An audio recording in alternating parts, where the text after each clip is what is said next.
Sa mga taong sa Diyos po naniniwala, sila po ang nakararanas ng kanyang himala. Ito po ang patotoo ng mga taong nanalangin, nanalig, nagtiwala, naghintay, at nagtagumpay. Ngayon po, sila ang nagkikwento, sila po ang nagpapatotoo.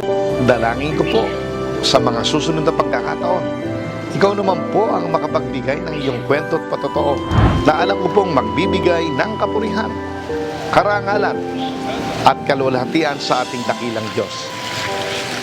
Akala po ng mga doktor, siya po ay nakakain ng dumi at madami pong test ang ginawa po sa kanya.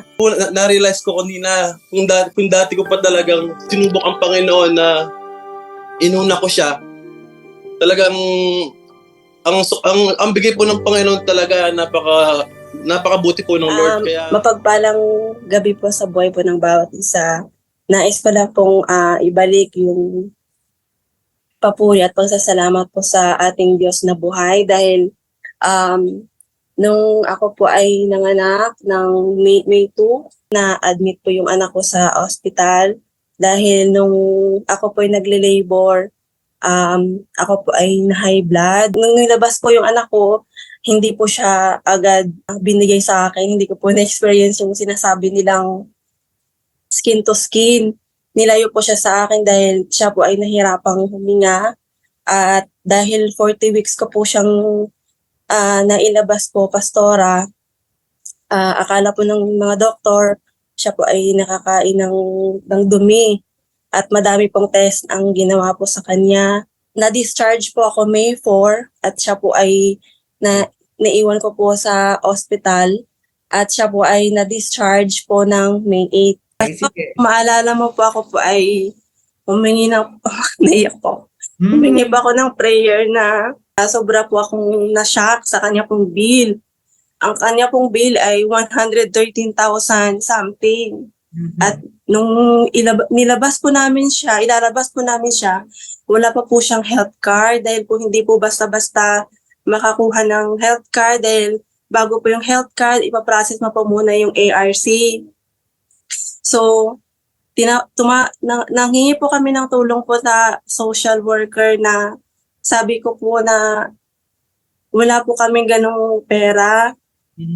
Kaya sabi po nila sa amin na tutulungan po nila kami at pwede pong i-discharge yung baby, makakalabas po kami na wala po kaming babayaran muna. So, ibig sabihin po, kami po ay may utang sa ospital. So po nung nag-start po yung NOP na sinasabi niyo po, pastora, na ano man po yung mga panalangin po namin, idudulog po sa Lord at magtiwala na may gagawin po ang Diyos. Kaya po, nung June 2 po, kung hindi po ako nagkakamali, nanghingi po ako ng prayer kay Pastora Resi na maghimala po ang Lord po sa bill po ng aming pong anak. Kasi 113,000 po yung bill po namin. Sabi ko, iniisip ko baka nasa 30,000 o 50,000. Lagi pong bumabalik sa isip ko, Pastora, yung pong sinabi mo na wala pa akong babayaran. Nagulat po ako, Pastora, na naging 5,000 na lang po yung binayaran po namin. Before pa po ng pastora, from 113, naging 203 po siya. Sabi ko, hala, Daddy, sabi ko, baka meron pong tubo. Pero kanina po nung na-discharge po kami, yung asawa ko po sobra pong na-shock. Dahil from 203, naging 5,000 lang po yung bill po namin. Tapos, Praise God. madami po realization po yung asawa ko kasi nanganak po ako, pastora, walang-wala po kami. Hindi po siya nakakapag-tithe ng maayos. Binibigay ko po yung iba kong pera sa kanya para lang makapag-tithe. Di ba, ang sabi ng Lord, subukin mo ako sa bagay na ito kung hindi ko bubuksan yung langit. Kaya, nung sinabi niya po sa akin na ganun po yung bill namin, 5,000, madami pong na-realize yung asawa ko. Sige, sabihin mo kung ano. grabe talaga kumilos ng Lord. Na-realize ko kanina kung dati ko pa talagang sinubok ang Panginoon na inuna ko siya. Talagang ang bigay po ng Panginoon talaga napakabuti po ng Lord. Kaya nasa harapan po ako ng cashier kanina. Akala po nila na paano ako kasi Umiyak ako na natutuwa. Sabi ko po, iba talaga kumilos ang Lord. Kaya naniniwala po kami mag-asawa talaga na napatunayan po namin yung kabutihan ng Panginoon kung siya po yung ating hunain. Sabi ko sa kanya, pilitin nating mag-tithes kahit walang-wala na tayo, unahin natin ang Panginoon kasi doon natin makakita kung sino talaga siya. Maraming salamat po, Pastora, sa iyo pong panalangin. Hindi man po naging zero yung amin pong pero at least po talagang 5,000 ay afford po namin mag-asawa. Kaya maraming salamat po. Talagang ang Diyos ay Diyos ng himala. Amen. Praise the Well, Lord. praise God. Nakakatuwa. Una, kaming mag-asawa ay naiiyak, no? To be honest, dahil itong inyong sinasabi ay bahagi ng inyong pagsama dito sa Night of Covenanted Prayer for 30 nights. Pero itong inyong bill na babayaran, hindi nyo nakuha yung bata, at ang laki pala ng bill, 100,000, eventually naging 200,000. Kaya sabi ni Tina, Nito po. abay, nag-interest, parang bangko. Saan tayo kukuha? So, pero nagkaroon ng realization si Tina at saka si Gay na iba talaga pag inuna natin ang Diyos. Test me, ang sabi ng Diyos Malakay chapter 3, beginning verse 8 to 11. Test me in this, says the Lord, if I will not open to you the windows of heaven. Then windows ang ginamit, hindi windows. Lahat ng bintana ay bubuksan. Kung paano umuulan ng malakas, ganun din po ang pagbuhos ng mga pagpapala. This is not the work of men. This is the work of God. Ang Diyos ay kumilos with His divine awesome favor and power that we cannot understand. Ang kailangan lang po ay magtapat tayo. Kung dumating po sa punto, because of human weaknesses, sabi ni Jay, ni Brother Jay, minsan nauuna yung iba napapriority yung iba. Ang habag ng Diyos ay napakayaman para sa atin. Hindi pa po huli ang lahat. At tayo ay bumalik dun sa pagtatapat ng pagsunod sa Panginoon sa pagbibigay ng ating tithes and offering.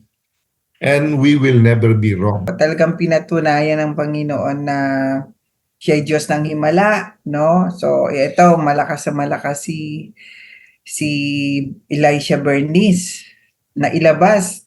Ang dami yung healing ni Tina, yung paggaling ni Elisha, yung bill, no? Lahat ay napakaraming himala. Alam ko yung mga panahong nag-struggle si Jay dahil nga sa sitwasyon nila, no? Pero yung intention niya to give ay naandun. Gusto niyang magbigay. Kita ng Lord yung intention Kaya lang kailangan din yung actual faith na maibigay natin talaga yung para sa Kanya. Kaya nung gawin ni Jayo, no, na nanindigan siya sa kanyang pananampalataya, ni-rebuke ng Lord yung devourer. Verse 11. For their sakes, no? Yung sakit, lahat, yung kahirapan, no? And I believe ito yung sunod-sunod na yung breakthrough na darating sa buhay nila. Basta't lagi lang unahin yung para sa Diyos. Kaya lagi kong sinasabi, pag may nagpapaalam sa akin, ay magpaalam kayo sa Diyos. Kasi hindi akin yan hindi sa JIL yan, kay Lord yung 10%. Talagang holy kasi yung 10%, kaya dapat hindi kinokovet. Kaya china-challenge ko po ang lahat, no? Na kung medyo may struggle kayo pagdating sa pagbibigay ng ikapo, yung pong ikapo ay hindi polisiya ng JIL. Polisiya po yan ni Lord. Utos. Amen. Itong patotoo ng mag-asawang Sister Tina and Brother Jay ay I should say yung kanta ni Joseph the Dreamer, It's incredible, unbelievable, but wonderful to believe. Ang Diyos, nakasakasama natin gabi-gabi, nakasakasama natin kahit saan tayo pumunta, ay napakatapat na Diyos, isang mabuting Diyos. Marami siyang kaparaanan. God has a million ways of answering all our prayers. God has a million ways of supplying all our needs. God has a million ways of solving all our problems. Kaya nga siya ay Diyos ng himala sa katauhan ng kanyang anak, bugtong na anak, the God incarnate, the Lord Jesus Christ, Diyos ng mga himala.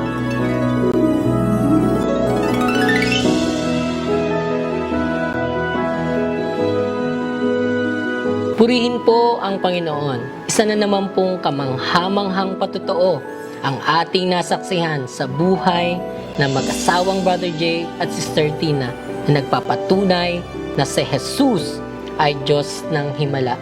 Sa panahon po na Sister Tina po ay manganganak, nakaranas po sila ng iba't ibang uri ng problema, pagsubok sa kanilang buhay, na kung saan Sister Tina po ay nagkaroon ng high blood at hindi niya po naranasan ang skin to skin o mayakap man lang agad ang kanyang anak sa kadahilan ng nagkaroon po si Baby Elisha ng infeksyon na kinakailangan pang obserbahan at dagdag pa po rito ang mataas na hospital bill na kanilang babayaran. Sabi po sa salita ng Diyos sa Jeremiah 33 verse 3, "Call unto me, and I will answer you and show you great and mighty things which you do not know."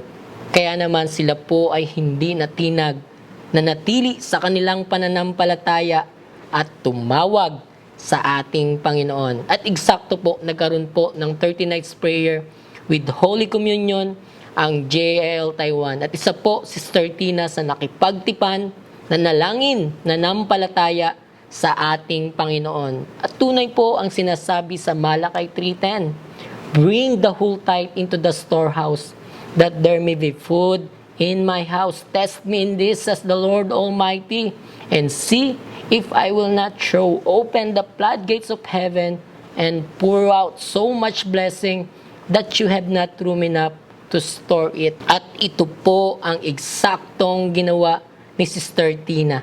Sinubok niya po ang ating Panginoon sa pagbibigay. Sa kabila po na sila po ay walang-wala, ay inuna pa rin niya po ang ating Panginoon. Kaya naman, hindi pa po natatapos ang 30 nights prayer with Holy Communion, ay sumagot na po ang ating Panginoon.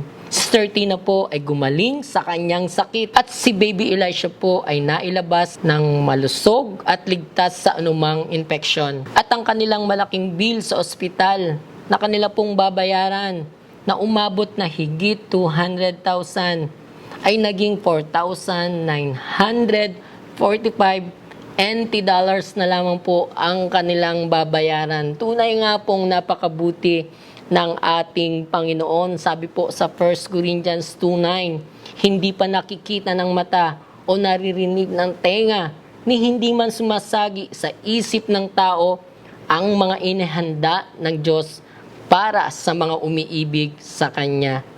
Praise the Lord. Nais niyo po bang maranasan ang pagpapalang nakamtan ng mag-asawang Brother Jay at Sister Tina? At kayo po ba ay may problema na matagal nyo nang pinapanalangin sa ating Panginoon? Ang kailangan po nating gawin ay tanggapin si Jesus bilang ating Diyos at sariling tagapagligtas ng iyong buhay. Sabi po sa John 14:6, "I am the way, the truth, and the life. No one comes to the Father except through me." Kaya mga kapatid, kung nais mo, inaanyayahan ko kayo sumunod sa isang panalangin ng pagtanggap. Tayo po ay pumikit, yumuko, at sabihin po natin, "Panginoong Jesus, ako po ay lumalapit sa iyo.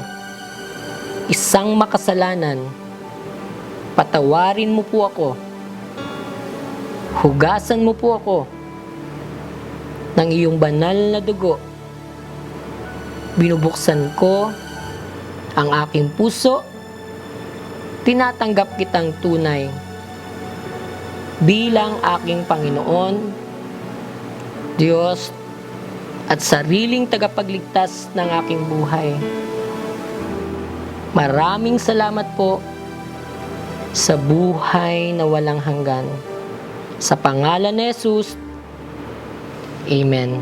At ako na lamang po ang mananalangin, ang manaming Diyos na dakila at banal. Napakinggan niyo po ang panalangin ng bawat isa.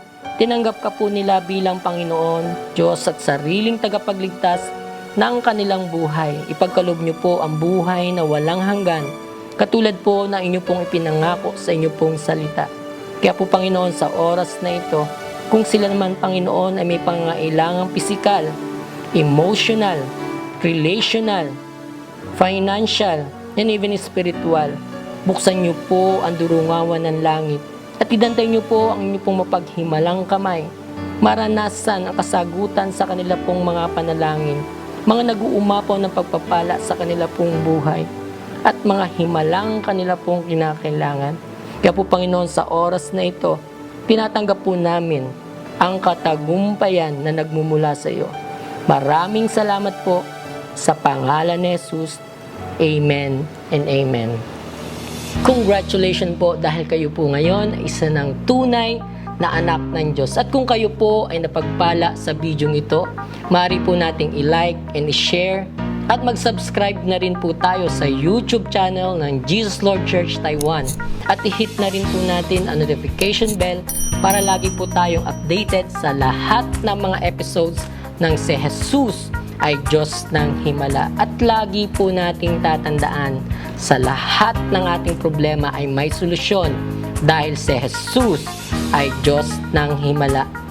Maraming salamat po at pagpalain po kayo ng ating Panginoon.